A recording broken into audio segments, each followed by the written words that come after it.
All right, quick correctional officer video. I haven't done any correctional officer videos in a while. I said I was going to revert my channel back and start focusing back mainly on the gym, working out, fitness, life hack, motivational videos. That's initially what I started my channel about, and I started doing the correctional officer videos after one of my videos popped off. And, I was like, damn, there's a lot of people out here that's interested in corrections, working as a correctional officer. Those of you that don't know or that are new to my channel, I've been working as a correctional officer going on 14 years. August 25th, I made 14 years from I worked at 3 different facilities now. I work for 2 different agencies. I'm still going strong, So when I first made that first video, and I was like, bam, I think today it got maybe 80,000 views on it, So I was like, I'm gonna keep making these videos, just trying to help people out with the hiring process, what to expect, working as a correctional officer, working behind the fence, dealing with inmates, what's the pay like, going to the academy, the retirement, the benefits, as much things and information that I can help people with, But somebody hit me up, they was asking me for help with their budget. I guess their situation is their prison that they work at now, they're cutting out their overtime, And I've done a couple videos talking about that, My main thing is this, don't base your lifestyle off of the overtime.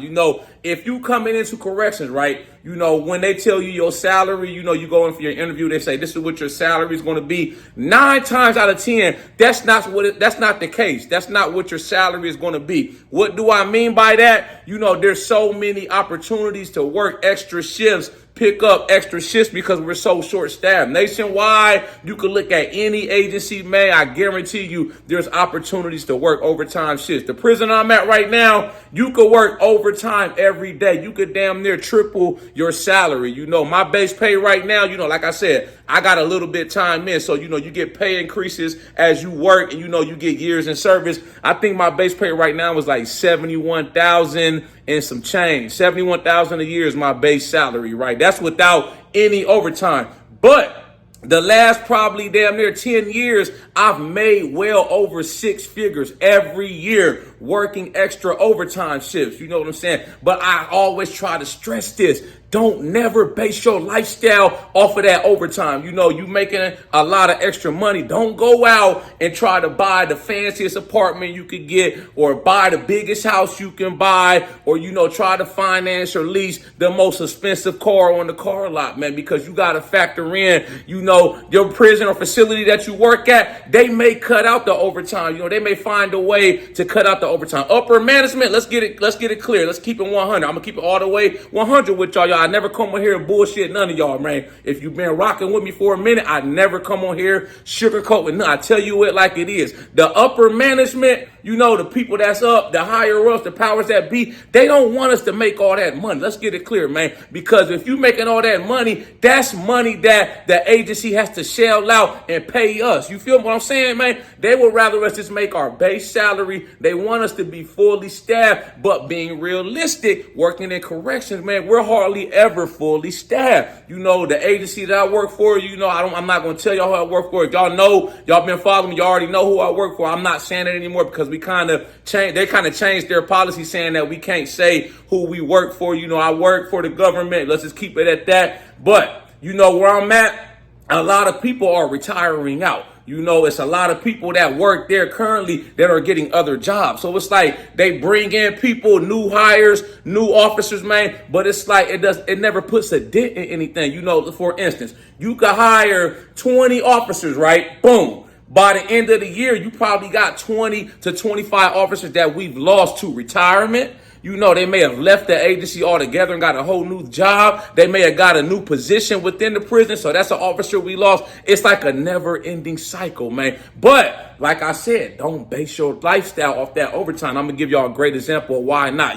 When I first started working for the agency that I work for now, I had just left the county jail. I worked at the county jail when I was in West Virginia after I got out of college. I worked for South Central Regional Jail for 2 years. Then I got on where I work at now, right? So boom, once I got on, right, it was a government shutdown. So what does that mean? As a government employee, when they have a government shutdown, the powers that be and up in D.C., Washington, when they can't decide on the budget, that means nobody gets paid, And the first one I went to, I think it lasted almost 2 months. When nobody got paid, you were still, technically you're going to get paid eventually. They're going to back pay you. So imagine you still got to show up to work, do your job, do everything that you said you were going to do when you took that oath. You signed the contract saying that you are going to be a correctional officer. Imagine you still having to show up every day and you don't get paid for 2 months.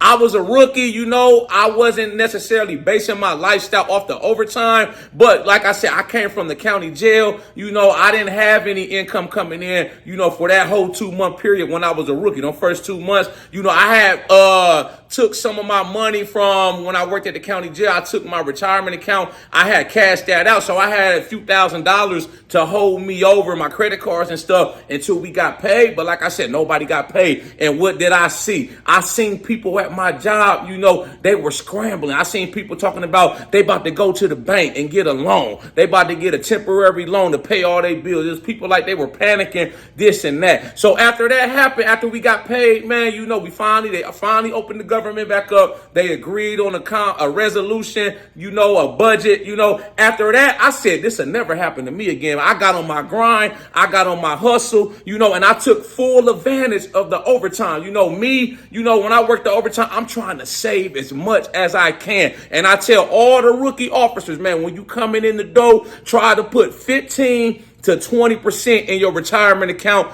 out the rip. Don't even question it. Don't even think about it.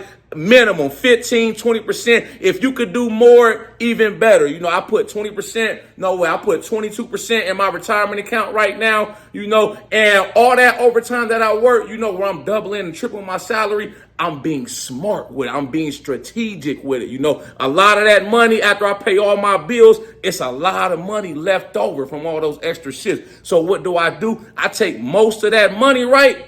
And I buy stocks. I buy crypto. I make sure I got, I keep my debts. I'm out of debt. I ain't got no credit card debt. I'm stacking up as much money as I can, So when the last time we had a government shutdown, I think it was, I can't remember. It maybe been a couple years, maybe a few years ago. I was good. I wasn't even worried. I wasn't even concerned about it. I knew we were going to get paid eventually. I got plenty money in my savings, emergency accounts. I got plenty lines of credit. You know what I'm saying? My retirement good. All of that. I got plenty money everywhere, man. So it was like business as usual for me. But that same thing happened the second time. I seen people panicking. Oh man, well, we ain't gonna get paid, this and that, man.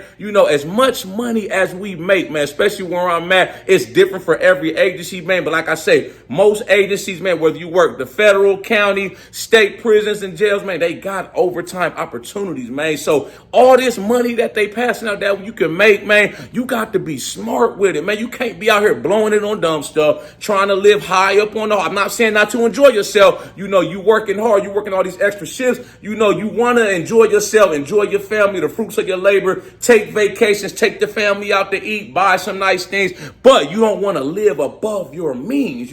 Me, I'm able to pay all of my bills working still minimal to no overtime. That's why I tell people, base your lifestyle off of if you was not working no overtime. So that way, if you ever run into a situation where they say they cutting out the overtime, you don't got to worry about, struggling or you panicking like how I'm going to pay my bills because I was basing my lifestyle off of getting $6,000-$7,000 checks every 2 weeks. Now I'm only getting my base salary, which may after tax and after they take everything out, it's only like $3,000. So I'm short every month. You ain't even got to worry about that. You know what I'm saying? When you work in the overtime and you smart, you live below your means. You still living good, but you live below your means. It's plenty money left over, man. So bank that up. Save it for a rainy day because you don't never know what's going to happen. You don't ever know when the next government shutdown is going to happen, man. Or like the guy that told me, that his prison that he works at, they cutting out the over. You just never know. You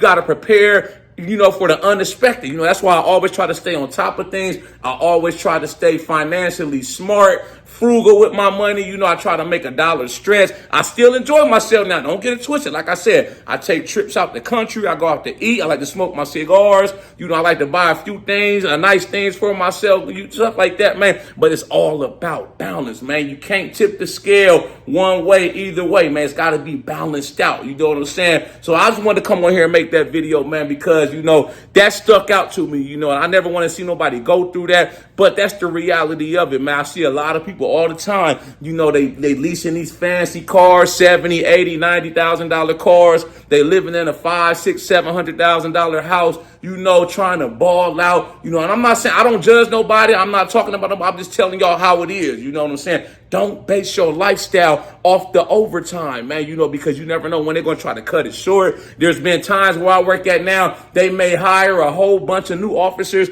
and temporarily it may not be no overtime. I remember when COVID came around, right? And, where I work at, it's like multiple prisons. It's a complex. So you got multiple prisons on the same grounds, right? So when COVID came around, we couldn't go to the other prisons. They allow us to go to other prisons and work the overtime. So, I get relieved at my prison. I could drive over to the prison across the street and work overtime over there. When COVID hit, they shut all that down for like 8 months. So for like 8 months, I wasn't working no overtime. We was out the prison that I'm at. It's a lot of staff there. We got a lot of medical staff there because it's a medical center, right? So it wasn't hardly no overtime. I might get an occasional hospital relief overtime, but that was that. It was like that for 8 months. But like I said, by the end, I was good. My money was up. I have been stacking for years, being smart with my money, because I still had that first government shutdown in the back of my head. And I was like, I'm not going through that again. I refuse to be in that situation again, and it wasn't my fault. I'm a new rookie officer. I'm coming in the door expecting to get paid, but some things in life, they're just outside your control, man. So like I said, heed my words, take heed to my words, be smart with your money, put as much up as you can in your retirement account, pay off your debts. Don't try to live above your means. If you got overtime now, it's a lot of overtime opportunities at your prison or facility that you work at or wherever you about to be hired at. Take full advantage of it and just be smart with it. Y'all like this video, make sure you subscribe to my channel at The Ghetto Bodybuilder. Follow me on Instagram, TikTok at The Ghetto Bodybuilder. I got merchandise for sale. It's one of my gym shirts, Gorillas on the Yard. Y'all know I'm big in the gym. You've been following me for a while. That's the main focus of my channel. You know what I'm saying? But I just had to make this video, man, help somebody out, man. Maybe somebody will see this that's going through the hiring process to become a correctional officer, and this will help you out tremendously, man, because somebody told me this when I was coming in the door, man. I had OG officers, some of them, they retired. They've been retired for some years now, but they helped me out when I was a rookie. So I tried to pass it along and help somebody else out. Y'all got any input, thoughts, comments on this video? Make sure you drop a comment. You new to my channel, hit that like and subscribe button. Hit that like and subscribe button, baby. And we gonna keep on moving. Y'all know how we coming. Let's get motivated.